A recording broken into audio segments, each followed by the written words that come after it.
നമസ്കാരമുണ്ട്. ഇന്നിപ്പോൾ തൃശ്ശൂർ കമ്പപ്പുരയ്ക്ക് തീ പിടിച്ച് ആളുകൾ മരിച്ചു, കുറേ പേർക്ക് പരിക്ക് പറ്റി, കുറേ പേര് രക്ഷപ്പെട്ടു. പിരിവൊക്കെ എടുത്തിട്ടേ ഈ വെടിമരുന്ന് വാങ്ങിച്ചിട്ട് കത്തിച്ചിട്ട് അത് കണ്ടിട്ട് സന്തോഷിക്കുന്നതിന് പകരം എന്തോരം ആൾക്കാരാണെന്നറിയോ ഓരോ ദിവസം സോഷ്യൽ മീഡിയയിലാണെങ്കിലും പിന്നെ ഹോസ്പിറ്റലിൻ്റെ ഒക്കെ ഫ്രണ്ടിൽ നിന്ന് കരയുന്ന ഒരു നേരത്തെ മരുന്ന് വാങ്ങാനായിട്ട്. ക്യാൻസർ പേഷ്യൻ്റ്, മറ്റ് കിഡ്നി പേഷ്യൻ്റ്, പിന്നെ വീടില്ലാത്തവരുണ്ട്. അങ്ങനെ ഒത്തിരി പേര് ആഹാരത്തിന് ബുദ്ധിമുട്ടുന്നവരുണ്ട്. ഇവരെയൊക്കെ ഈ കരയാൻ വിട്ടിട്ടാണ് ഈ വെടിമരുന്ന് മേടിച്ചിട്ട് കത്തിച്ചിട്ട് ആസ്വദിക്കുന്നത്. എല്ലാവർക്കും ശ്രീനാരായണ ഗുരുദേവനെ വേണം. എപ്പോഴാണെന്നറിയോ? പ്രതിരോധിക്കാൻ വേണ്ടി. എന്തെങ്കിലും ജാതിമത സംസാരം ഉണ്ടായി കഴിഞ്ഞാൽ ഉടനെ ഒരു ജാതി ഒരു മതം എടുത്തിടും, അല്ല പിന്നെ മദ്യം വിഷമാണ് എടുത്തിടും.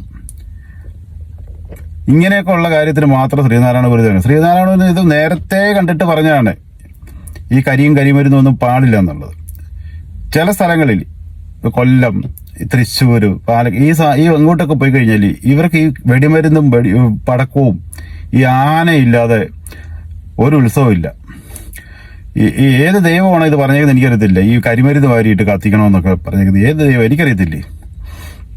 ഈ സാധനം കണ്ട് പിടിച്ചാൽ കിട്ടുമോ? തീ പിടിച്ചു കഴിഞ്ഞാൽ കണ്ട് നിൽക്കുമോ? അത് ഈ ഒടുക്കത്തെ ചൂടെന്ന് പറഞ്ഞു കഴിഞ്ഞാൽ നാട്ടിൽ 40 ഡിഗ്രി വരെ ചൂട് വരുന്നതാണ് പറയുന്നത്. ഈ സാധനമൊക്കെ ഉണങ്ങാനിട്ട് കഴിഞ്ഞാൽ തന്നെ തീ പിടിക്കത്തില്ലയോ? ലോകം മുഴുവൻ യുദ്ധത്തിന്റെ ഭീഷണിയാണ്. സാമ്പത്തികമായിട്ട് എല്ലാ രാജ്യങ്ങളും വളരെ ബുദ്ധിമുട്ട് അനുഭവിക്കുന്ന സമയമാണ്. അന്നേരമാണ് ഈ വക തോന്നുവാസങ്ങൾ. പണം പിരിച്ചിട്ടോ അല്ലെങ്കിൽ ഇനി സ്പോൺസറെ വെച്ചിട്ടൊക്കെ ആയിരിക്കും പടക്കം പൊട്ടിക്കുന്നത്. ഇതൊക്കെ എടുത്തിട്ട് ബുദ്ധിമുട്ട് അനുഭവിക്കുന്നവർക്ക് കൊടുക്കാനുള്ളതന്നെ. ഇത് ദേവതകളെ പ്രീതിപ്പെടുത്താനാണെന്നോ എന്തോ ആരി കത്തിക്കുന്ന പരിപാടിയൊക്കെ ഈ തൃശ്ശൂർ അങ്ങോട്ടൊക്കെ ഉള്ള ഭാഗത്തേ ഉള്ളൂ. എന്ത് സുഖമാണ് ഇതുകൊണ്ട് കിട്ടുന്നതെന്ന് നമുക്കറിയത്തില്ല. ഇപ്പം ഇത്രയും ആൾക്കാരുടെ ജീവൻ പോയില്ലേ, സഹതപിക്കാനേ ഇല്ല. ആകെ സാധാവെന്ന് പറഞ്ഞാൽ അവരെ കൊണ്ടൊക്കെ ജീവിച്ച് അവരുടെ വീട്ടിലെ പിള്ളേരൊക്കെ ഉണ്ടാവും. അവരുടെയൊക്കെ കാര്യം ഒന്ന് ആലോചിക്കണം. ഇപ്പോഴൊക്കെ എല്ലാവരും ഓടി നടന്ന് ഹോസ്പിറ്റലിൽ പോകും, ചോദിക്കും, പറയും. കൂടി വന്ന 2 ലക്ഷം രൂപ പ്രഖ്യാപിക്കുക, അല്ലെ 5 ലക്ഷം രൂപ പ്രഖ്യാപിക്കും. ഇതുകൊണ്ട് എന്ത് കാര്യമാണ്? ഇനിയെങ്കിലും ഈ പരിപാടി നിർത്തണമെന്ന്. ഈ വെടിമരുന്ന് വാരിയിട്ട് കത്തിക്കുന്ന പരിപാടി നിർത്തണം. പാതിരാത്രി മുതൽ നേരം വെളുക്കുന്നിടം വരെ വെടിമരുന്ന്. ഇപ്പം എല്ലാം കഴിഞ്ഞില്ലയോ?